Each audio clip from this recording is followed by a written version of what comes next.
Mohon Bapak ya, Ibu fokus di sini, barangkali sudah puluhan tahun ada yang keliru kita. Oke. Pertama, hadis riwayat Aisyah dulu. Rasulullah sallallahu alaihi wasallam ketika beliau hendak mandi janabah, itu yang dilakukan adalah menuangkan air dulu, membasuh kedua tangannya. Oke? Jadi dua tangannya dulu dibasuh. Kemudian setelah itu, ini gambaran umumnya, beliau berwudu seperti wudunya untuk salat. Jelas sampai sini? Basuh tangan, berwudu seperti wudu untuk salat. Yang ketiga, dari bejana yang sudah disiapkan itu, kalau kita mungkin gayungnya sudah ada, mengambil sebagian air, kemudian menyela-nyela rambutnya, diratakan dengan tangannya. Jadi tidak langsung menyiram air, Pak ya. Tidak langsung menyiram air, Ibu ya. Jadi yang pertama ingat, air diambil untuk basuh tangan kita dulu. Yang kedua apa? Berwudu seperti wudu untuk salat. Sebentar Pak, itu lewat hadis Maimunah. Oke, saya sampaikan bagian pertama dulu. Nanti diperinci di Maimunah binti Al-Harith. Yang kedua apa? Berwudu dulu. Yang ketiga apa? Menyela-nyela kepala atau rambut ya, rambut kita. Yang keempat, kemudian mengambil air, membasuh, menyiramkan di kepala keseluruhan. Belum ke sini dulu. Belum ke badan ya. Baik. Saya ulangi pelan-pelan. Satu, mencuci tangan. Kedua, berwudu seperti untuk sholat. Ketiga, menyela-nyela rambut, meratakan keseluruhan. Keempat, menyiram rambut keseluruhan di kepala. Setelah itu, baru disiramkan secara keseluruhan. Jelas sampai sini? Disiramkan secara keseluruhan menggunakan sabun dan seterusnya. Ini gambaran hadis yang pertama yang umum sifatnya. Oke, baik. Coba kita lihat.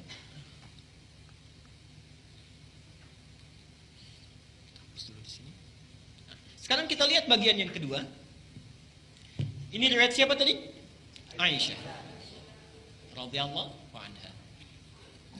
Sekarang Nabi sallallahu alaihi wasallam ketika tinggal di rumah Maimunah, okay, kemudian setelah itu berhubungan dengan Maimunah binti Al-Harith, salah satu istri beliau. Kemudian Nabi sallallahu alaihi wasallam melakukan mandi janabat saat itu. Hadisnya diriwayatkan oleh Maimunah dari Abdullah bin Abbas. Abdullah bin Abbas di Al-Bukhari nomor hadis 265. Perhatikan. Sebentar, saya menyimpang dulu pelan-pelan. Ibu masih ingat Bapak kisah Ibnu Abbas itu? Anaknya usia berapa tahun? Baik. Silahkan cek pertemuan kita yang lalu, hadis Abu Daud nomor hadis 1365 itu ya. Ibnu Abbas dalam usia 4-5 tahun itu memaksa ingin tinggal di rumah bibinya Maimunah. Jadi Maimunah ini bibinya Ibnu Abbas. Tinggal di sana, ingin melihat bagaimana sifat bangunnya Nabi dari tidurnya sampai tahajud. Saya pernah terangkan ini ya. Baik. Ibnu Abbas memperhatikan itu, berdiri di depan kamar Nabi, diperhatikan bagaimana kira-kira Nabi bangun tidurnya. Sampai kemudian tahajud, diajak beliau untuk menunaikan tahajud. Ternyata tidak berhenti sampai di situ.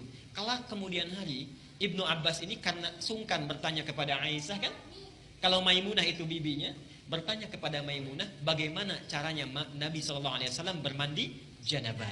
Disinilah muncul bagian yang kedua yang lebih terperinci. Satu, kata Maimunah,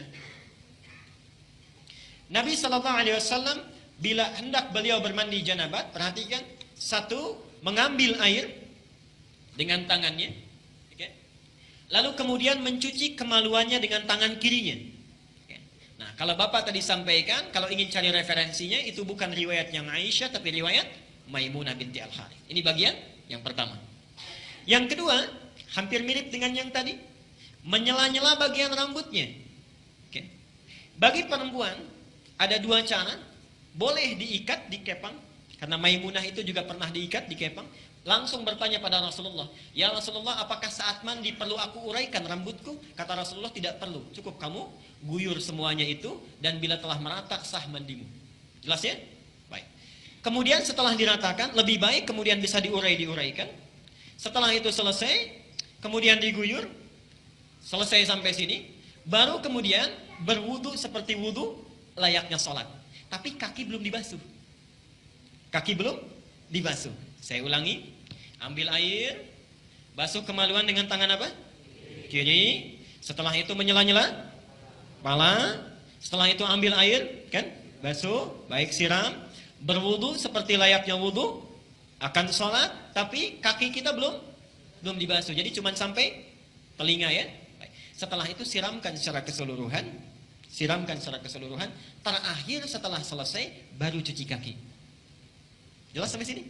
Nah, ini bisa ditemukan di Al-Bukhari nomor hadis 265. Nah, dari sinilah kemudian ulama menggabungkan kedua hadis ini, dibuatlah susunan yang lebih lengkap. Pas ya? Baik, jadi dari yang pertama kalau kita gabungkan dua hadis ini, pertama mengambil air, cuci tangan dulu, riwayat Aisyahnya. Setelah tangan dicuci kemudian mencuci kemaluan. Setelah itu selesai, ada yang terlewat tadi, kalau di zaman Nabi setelah mencuci kemaluan dibasuh dengan air, lalu Nabi menepuk-tepukan ke tanah atau ke tembok. Ya. Itu maksudnya menghilangkan barangkali sebagian kuman-kuman yang masih menempel. Sifat tanah kan bisa menghilangkan karena dulu belum ada sabun seperti sekarang. Kalau bapak ingin ikut, ibu ingin ikut sunnah Nabi, ikuti dengan cara yang cerdas. Jangan setelah dibasuh tempel-tempelkan ke tembok begini. Cukup pakai sabun, dicuci dengan sabun. Saya ulangi dari awal. Tangan dibasuh dulu, basuh kemaluan, kemudian cuci dengan sabun. Setelah itu sela-sela kan? Baik ya, sela-sela, basuh kepala keseluruhan, berwudu seperti layaknya untuk sholat sampai kakinya. Satukan, sampai kakinya.